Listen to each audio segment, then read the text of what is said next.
Makambo Oyoki déjà 37 millions de dollars. C'est la toute première fois na Congo et on a remis 37 millions de dollars.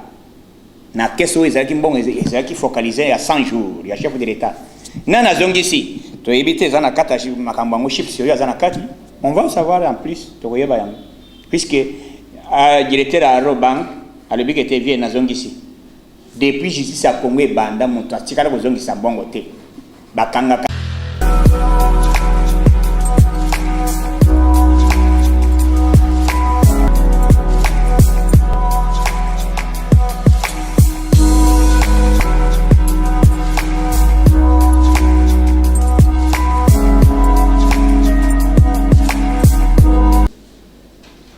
Ok, bonjour, bonsoir, mbote na biso, mbote na bino, bisikato bozora na biso, mbote na beno, amujambo, betwabu, badiano, bisikato bozora na biso. En tout cas, je vais encore parler en anglais. Hein? Good morning, good afternoon. Bonne nuit, bon dia, bonjour à tout le monde. Ok. Les précisions, d'abord, il faut beaucoup prier notre Dieu. Il faut beaucoup de repentance. Bilembo yo, ezali bilembo. Premier volet, il faut voyer baké.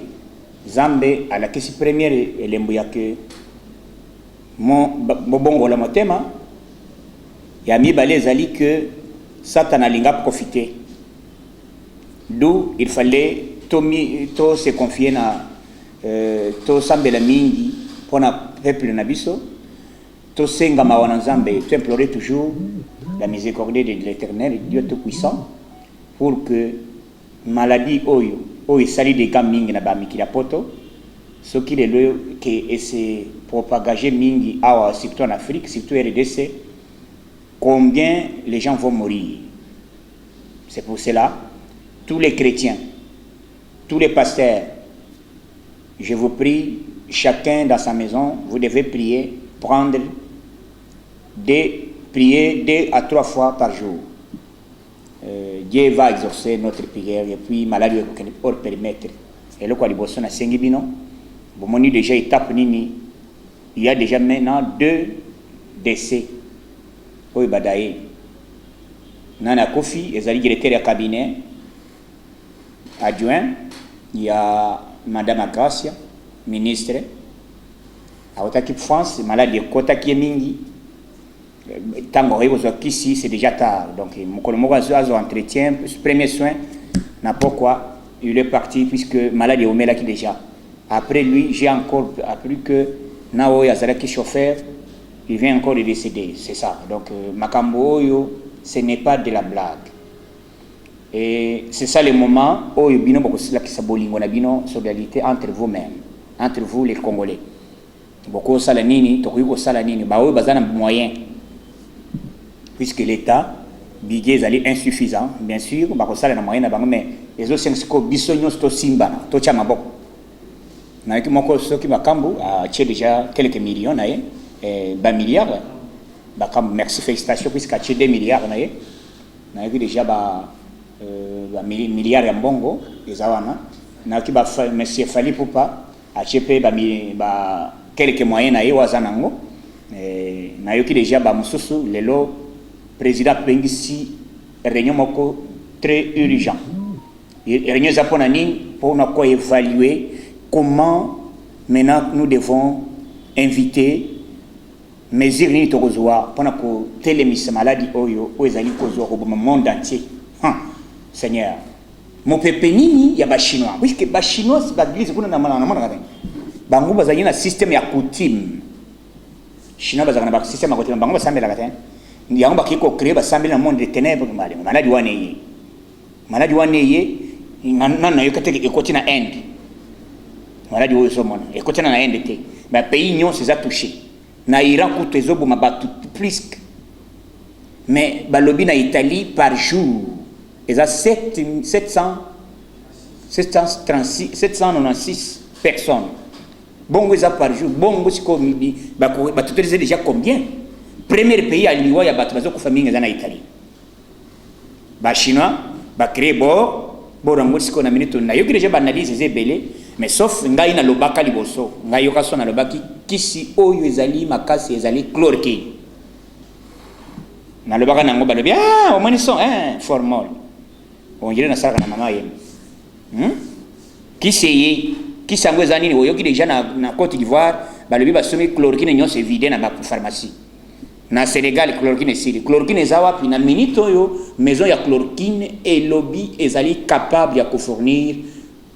Ils ont déjà que ça la partout les moyens et puis sa capacité même en Afrique on bien bas et puis ça va qui soit qui zamba zo maladie mais zamba pesibiso tozana qui soit ezali kolembisa efficacité ya maladie wana qui sango ezali ni chloroquine sont à l'obaki kala et sont à boy voilà ils sont pas visionnaires tous dans le sambo puisque premièrement avant nazala combattant na bonzoto nazali combattant spirituel donc naza double tranchant nazali koto combattant ya molimo koto combattant ya nzoto donc omeki okolia mboma en désordre yokaso nazawana zamba zo batele biso puisque maladie kozala hors périmètre cellulaire maladie wana kozala hors périmètre cellulaire il faut beaucoup prier il faut beaucoup encore se protéger bande kwa France en tout cas maladie ici kabozali kozwa et puis bawe bavanya na ndako il faut se protéger bande kwa Belgique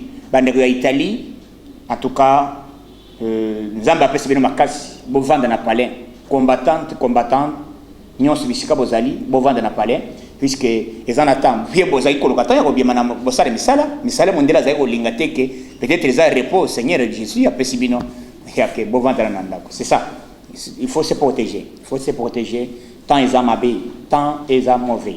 Le temps est mauvais. Il faut maintenant racheter le temps. Donc, tous les chrétiens, avec pratique, il y a Zambé, il faut maintenant tout ça, mais la famille n'a pas d'andako. Makambo, oyoki déjà 37 millions de dollars. C'est la toute première fois na Congo et Tikala Salamate. On a remis 37 millions de dollars. Na keso ezaki mbongo ezaki focalisé à 100 jours ya chef de l'état nana zongisi to ebite zana kata makambo ngo chips yo zana kati on va savoir en plus to yeba yango puisque directeur à Robank a le bic était na zongisi depuis justice à Congo banda muto atikala ko zongisa mbongo te bakanga kaya wanga naka mais avec Fachi Beton au moni malgré Fachi a combattu même spirituellement mais nzamba na biso azali vous comprenez que justice na biso ndenge mati niveau et mati bande kona biso nazo senga bino to lingana maintenant to se communiquer à tout moment s'il y a un problème oh ezali skoli kambo en Congo ezali kambo ya FCCT il y a la Mokate il y a IDPCT il y a Nanité ezali likambo ya Congo d'abord maladie ezali très dangereux ezoboma sans quota la moto ozala pembe ozala munene ozala mulai ozala na mbongo te il faut se protéger et beaucoup de prières na sengi bino to se mobiliser comme un seul homme pour na que eloko yo et comme la bisoté tant bazali ko ba mso bazali ko wangana mais hier j'ai vu Molière azaki pas jeleno makele vous comprenez Molière mais azali ko wangana na bitu maladie zake tala lelo muto kufi azana ni directeur ya cabinet adjoint ya ministre ya économie madame Grace azali ko soin ce n'est pas dire d'ailleurs potika ba rimer teteo bako ba lobi bote il est en bonne santé malgré azali na maladie mais azali en bonne santé et le que maladie wana ezakandeni soki ezio il faut que d'abord numéro ya urgence ya hôpital ezali numéro 101 111 ezali numéro d'urgence oyo ko bengela pona ko yebisa batu déjà que médecin ya kozwa vanda ka kesika ozali Vandaka esika ozali, il ne faut pas bouger. Munganga ye moko bakoya wana bakozwa yo po ti na bisika nini bakokende kologer yo po ba traiter en urgence. Donc numéro ezali 111 111. C'est ça, le numéro ya hôpital, numéro ya ministère ya santé. Numéro o ezali ba pesi en cas d'urgence. En cas que on se retrouver aux alliés cause fièvre. Aux alliés peut-être qu'on a dossier moko ya fièvre moko et mati aux 8 ans. OK, on se faire soigner.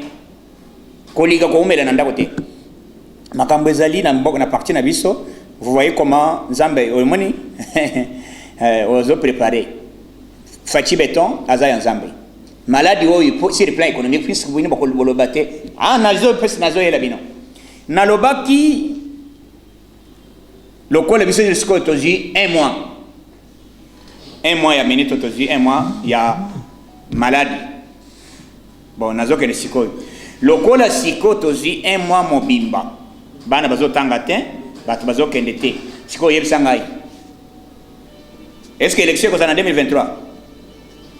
Oui, loba ke to mona maladie te papa, loba vient. Loba. Soko mona maladie te o mona. Donc l'élection est allée repousser. Puisque maladie a coronavirus hein, donc masse corona est donc l'élection est allée repousser en 2025. Motif coronavirus. Corona est ma bé. Bien bon papa yo le mona maladie te. Soko mona maladie te. Bon élection aux arrêtés. Élection aux arrêtés. To référer na biso temps oyo. Tant que tu récupères vous allez prolongation, tu récupères tant na 2025, élection en 2025. Coroné, puisque yo kaso le bac, le bac est on a bord moko peut-être. Moi empêchement score. Papa yo ko 5 élections na boka nani. Coroné. Donc ma sécurité bon moni yango.